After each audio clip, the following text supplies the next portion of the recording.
We need a biblical lens on the things that's happening. 100. Say that again for the people in the back. We need a biblical lens on the things that's happening in real time, because a lot of this happening is biblical prophecy too. Yes. Especially when we think about the Israel stuff that's happening over there. And my pastor Troy that I was telling you about pre-show, he's been doing a whole message about, because today is Rosh Hashanah. So it's all 5785 the year. And he did a whole word about that on Sunday, on Wednesday, and then again today. So he's been able to really just help people learn about that. And it's been really helpful for like the body of Christ to be able to have like a leader that's willing to talk about those things. Talk about the hard stuff. Yeah, exactly. And point people to scripture and what Jesus is coming back for. He's coming back for a spotless bride, you know? So it's a beautiful thing. And I love that when you talk about this, you're also talking about diversity, all walks of life, reaching everybody, you know, and being able to connect with somebody. And you have one of the gifts of relational wealth in your life. So talk to me about that and how you became that way of being able to talk to anybody and everybody and being able to build relationships with people in a way that's really fruitful and impactful in your life. Well, I think that it goes back to being a child of a military, of a soldier, right? And having to move every 2 years, because by default, and that's I love that segue, because that's the most important part, in my opinion. When I was little, I had no idea where my life was going to end up, right? But I can now, as an adult, look back and understand the relationship and the gifting that God gave me with that. But it was being practiced and learned, if you will, when I was little, when I was 2 or 3 or 4, all those times I had to move and be, the new kid or have a new teacher or be the new person in the neighborhood or any of that stuff. That's real. Those are the ways that I was learning how to communicate with people of all different walks of life. Because if I didn't, I wouldn't have any friends, right? They don't need to change. They all, they've all been there and they've got their cliques, whatever. I'm coming in new. And so I've got to figure out how to assess the situation, figure out the different, personality and communication styles of each. And this is a little kid. And then figure out how I'm going to be able to, adapt, right? And then more importantly, be able to connect or attract or, what have you. So I do believe that now as an adult, I use it a lot, but I learned how to do it when I was little. And so that's where I keep going back to, no matter what we go through in life, I really do believe that God will use it for what it is that he's called us to do. And so, if you would have talked to me at 3-year-old, a 3-year-old living in North Dakota, right? Which that's a story all in itself, but it's too cold to go outside, right? So, all these things are lessons learned. So I don't know that I even answered your question, but I really, truly. It seems like that was your experience that allowed you to be able to be who you are today based on all the moves and stuff like that. And you had to adapt. You said that the Lord made you adaptable. And that's one of the keys to building relationships is being able to adapt in any room that you're in, any situation you're in. The only time I feel almost, the only time I'm not good at relationships is when I don't want to be there. Yeah. Have you ever noticed that? Like if I don't want to be somewhere, I have a really hard time with connecting with people because all I can think about is like, why am I here? The only thing I think about is the exit strategy. How am I getting out time here? does this end? Right. And it's like, and I feel bad because like, and it's one of those things where it doesn't happen often, but sometimes you agree to stuff, or sometimes somebody asks you to do something, you kind of have to do it, and you go to these places and you try to make the best of it, but in the back of your mind, you're just like, man, I could be doing all these other things that I actually want to be doing right now. So I have a hard time but then I eventually, snap out of it and at least connect with one. Right. Just there's one lone sucker. So you're not mad the whole time, right? I at least make one little impact. I'm like, all right, Lord, I'll give you one person I reach today. That's right. I'm not reaching everybody though, Lord. I don't want to be here. Yeah. No, but I agree with you. And you know what, though? When those times happen, because they happen to me as well, is when I always have to go back to, all right, Lord, but I'm here. And so there must be somebody you want me to meet. Or there must be something that's going to happen that's going to impact, what it is that you've called me to do. It's going to impact my life. There's only reason why I'm here. Because if it doesn't make any sense, and normally you wouldn't do it, then there has to be a bigger reason, right? And so that's what I'm just encouraging. Like, I just lean on like, all right, Lord, you have to just show me. And, and most likely he's not going to show me right then and there, right? Because it's, but I can always look back at it and then go, I remember I met so-and-so and, and this happened and that happened. So every time it's been 100% successful, but I do know exactly what you're saying when you're just like, oh my God, somebody fling me out the window, right? Yeah, right. That's funny. You saying that with your experience in aviation. It's like out the window. So let's talk about aviation for a second. Sure. And I think it's incredible your story of going from a baggage handler to the president of the same company. No, different company. Different company. Yeah, okay. Different company.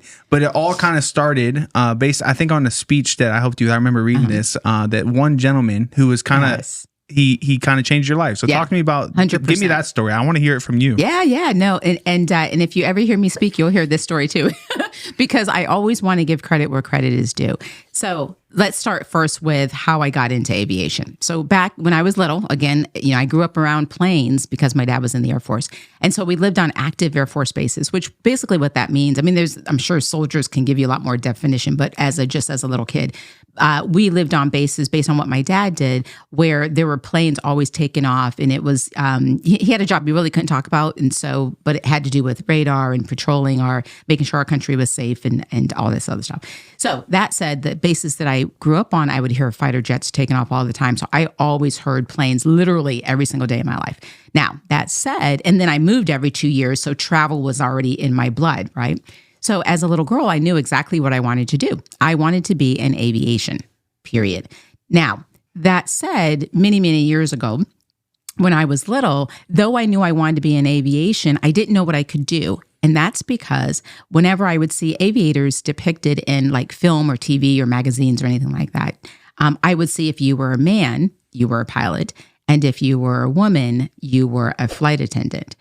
But none of those pictures ever looked like me. And so and for your audience who may not be able to see me, I'm a person of color, I'm a Black woman. And so though I knew what I wanted to do, I didn't know what was available to me because I'd never seen a person of color depicted as an aviator. Okay. So that's set the stage. So my very first job, I started off at the very bottom, parking planes and loading luggage at the Boston Logan Airport, working for US, which now would be considered US Air or American Airlines. So that was my very first job. And I loved that job. I always say, if I could make the kind of money that I'm used to making now, I'd still work that job, right? But I absolutely loved it. And I was back, we're talking almost 40 years ago. I was one of the few women that worked on the ramp. And I felt comfortable working on the ramp because I grew up around soldiers, right? So for me to be down, parking planes and loading luggage was no big deal. There was probably the whole Boston airport, there's probably like 5 women total that worked on the ramp. I loved the job. Then what I would do is I would go work upstairs in customer service, checking customers in, boarding flights and all that stuff because I wanted and needed extra money. And so I'd work downstairs on the ramp for my day shift, and then I'd go work upstairs at the ticket counter, checking people in. So the airline that I worked for at the time, it was, we had a really big presence in the city of Boston. And so I would see our executives flying in and out of the city all the time because we had such a big presence there. I knew that they were, important. They were the executives. They were the leaders. So I knew who they were. But I didn't think that they knew who I was because I was just either, parking planes or checking people in. And so there was a gentleman who you're talking about. His name was Jim. And Jim was one of the VPs. And so Jim, one day, when I was at the ticket counter checking customers in, he came over to me and he said, Stephanie, he said, every time I come through this airport, I see you with a smile on your face serving customers. I think you should be in sales. And so I was like, okay. I remember I said, I'm that girl's like, sure. Okay. Right. So I didn't know anything about sales. I'd never sold a thing in my life. But I respected Jim. And so once he said that, then, a whole lot of things started to happen where I ended up becoming a salesperson for the airlines. So I was 25 years old. They gave me a $25 million quota. I'd never sold a thing, mind you. And that was my very first, grown-up job, if you will, right? And then the rest is history of how I got here. So I'll kind of finish this story since I'm looking at my face and all this stuff over here. So I ended up in sales, working for a major airline. Loved the job, specialized in corporate sales. Then I got recruited by another airline company to come over there and work more on their leisure sales side, which I did. Loved that. And then I got recruited into private aviation. And I remember when the recruiter called me to see if I would be interested in working, as sales, but in private jet sector, I grew up a military kid, so I didn't grow up around money. I didn't grow up around wealth. And I remember saying to the recruiter, I was like, so what? I don't know anything about private jets. I said, I grew up a military brat. I don't know a lot about fighter jets, but I certainly can spot them, those kind of things. And he's like, no, everything you're currently doing, we want you to do, but on the private jet side. And then he said, for an example, in the airlines, you guys fly in and out of 500 different airports in the United States. But in the private jet side, we fly out of 5,000 different airports. And I remember standing there looking at him going, so whoa. Rich people go in and out of a different airport, right? Yes, they do.